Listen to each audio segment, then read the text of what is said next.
السلام علیکم ورحمۃ اللہ وبرکاتہ۔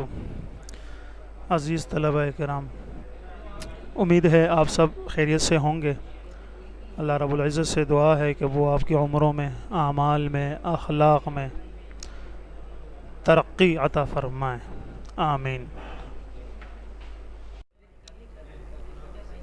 عزیز طلبہ کرام، Al-Badr higher secondary school garden east campus کی جانب سے پہلی باقاعدہ آن لائن کلاس میں معراج الدین دوحہ، آپ کے اردو کا ٹیچر، آپ کو دل کی گہرائیوں سے ویلکم کہتا ہوں۔ اللہ رب العزت ہم سب کو سیکھنے سکھانے کے عمل میں قبول فرمائے، آمین۔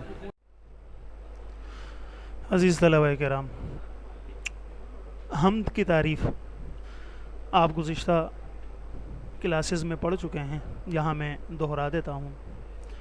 حمد یہ بیٹا عربی لفظ ہے اور اس کے معنی ہوتے ہیں تعریف کے، اللہ تعالیٰ کی تعریف میں کہی جانے والی نظم کو حمد کہتے ہیں۔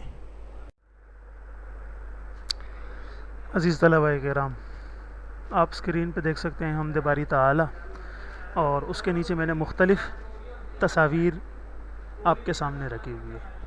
سب سے پہلے تو یہ سمجھیے کہ حمد شاعری کی اصناف یعنی قسموں میں سے پہلی قسم ہے، پہلی صنف ہے۔ اب حمد اس نظم کو کہتے ہیں جس میں اللہ رب العزت کی تعریف، اس کی صفات اور اس کے کمالات بتائے جاتے ہیں۔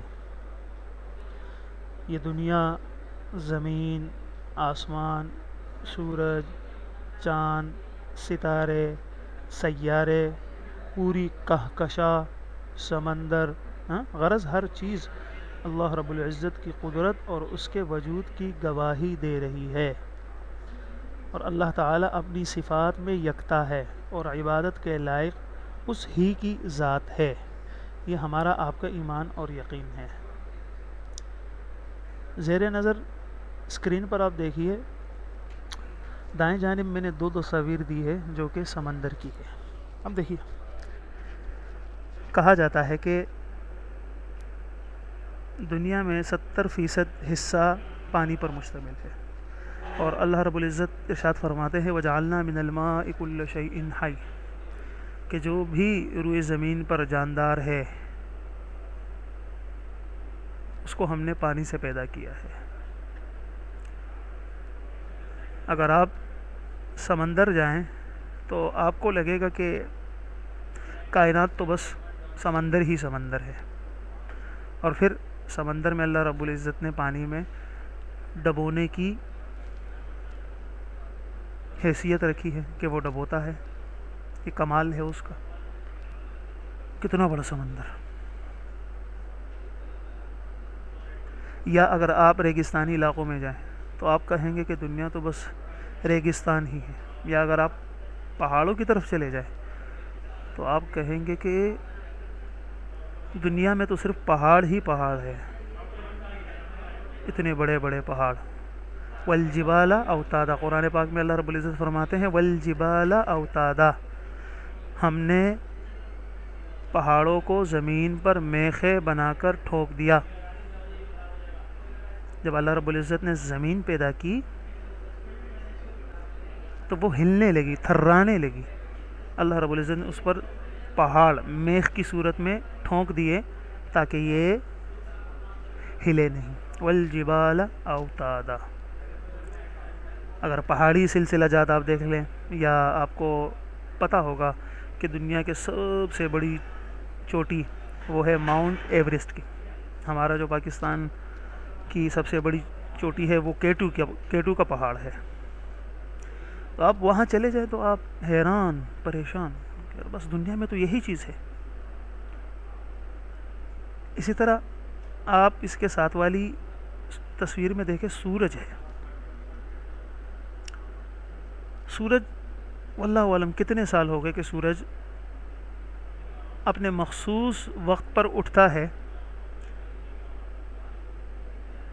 اور اپنے مخصوص وقت پر غروب ہو جاتا ہے. تو یہ ڈیوٹی کس نے لگائی؟ کیا اس کائنات میں کوئی نہیں ہے جو اتنی بڑی کائنات خود بخود چل رہی ہے؟ نہیں. یقیناً اس کائنات کو چلانے والا ایک ایسا عظیم ڈیزائنر، ایک ایسا عظیم کریٹر ہے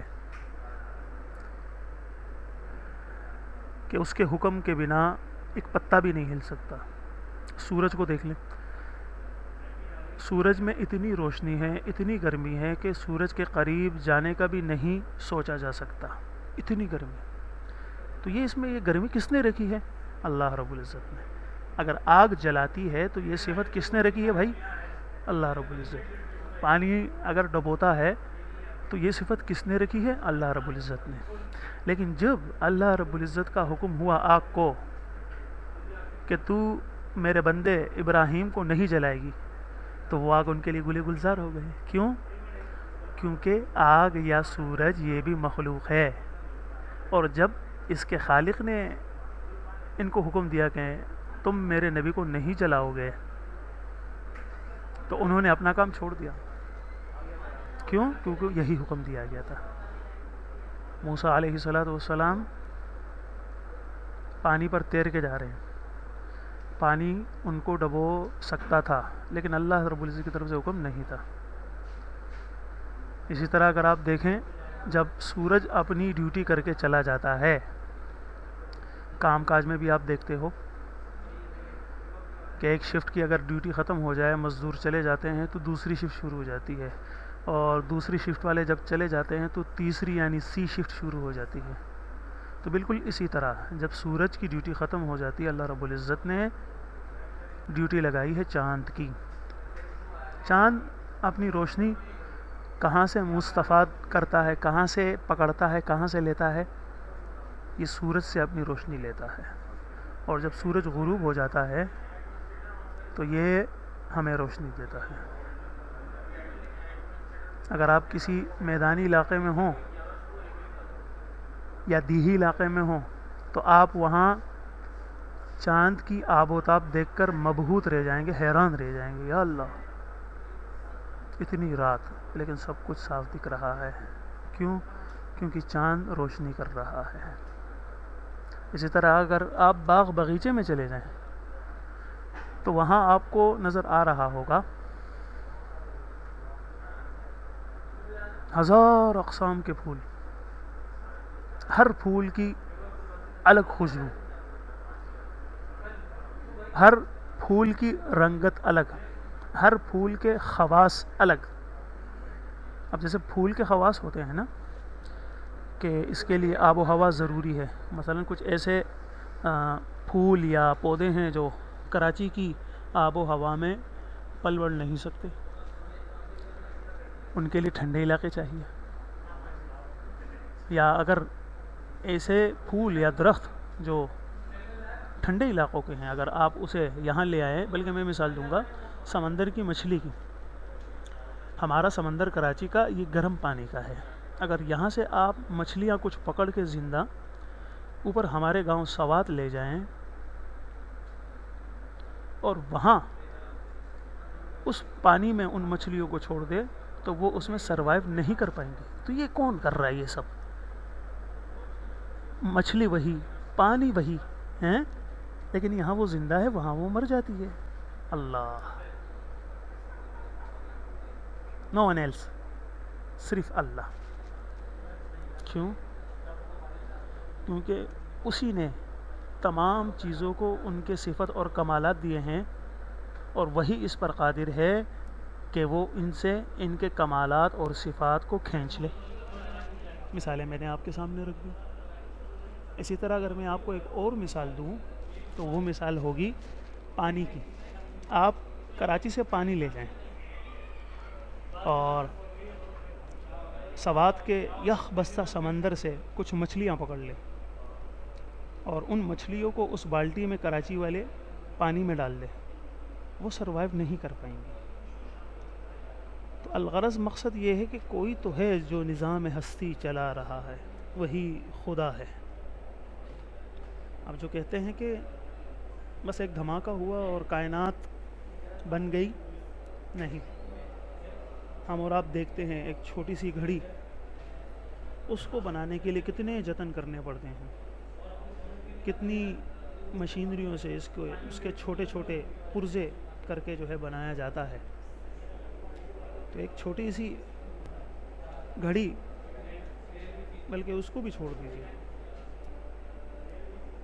آپ کو روٹی چاہیے، آپ کے پاس گندم ہے لیکن گندم کی شکل میں ہے، آٹا نہیں ہے، تو آپ کیا کریں گے؟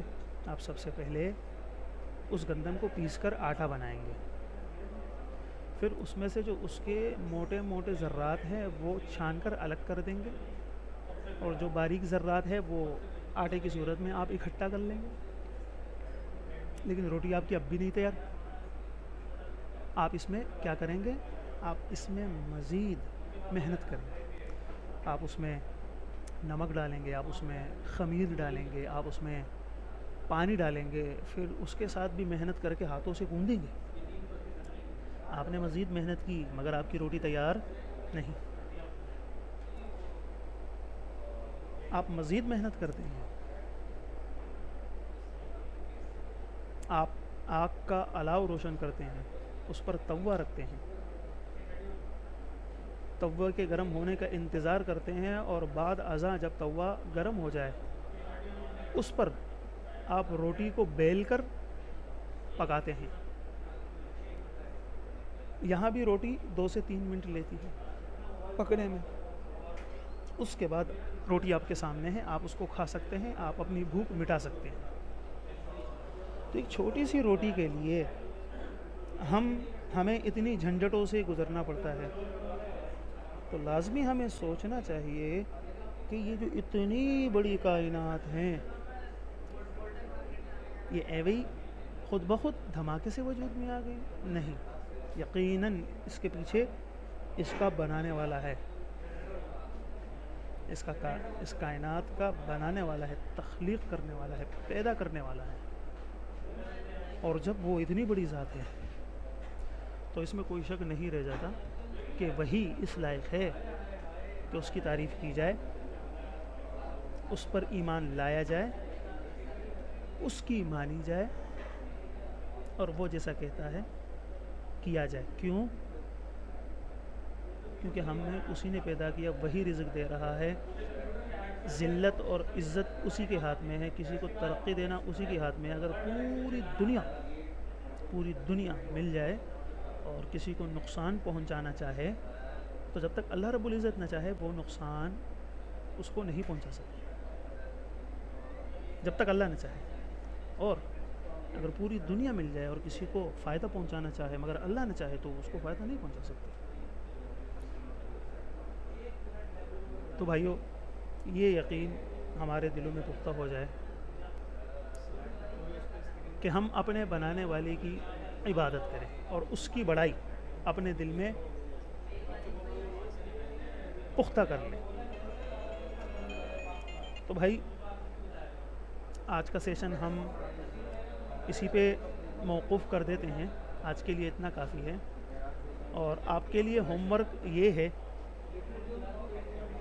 کہ آپ حضرات میں سے ہر بچہ حمد کو کم سے کم 2 سے 3 دفعہ ریڈ کریں، اور انشاءاللہ اگلی کلاس میں ہم اس کی ریڈنگ، اس کے الفاظ معنی اور جو کچھ بھی ہیں انشاءاللہ وہ ہم کریں گے.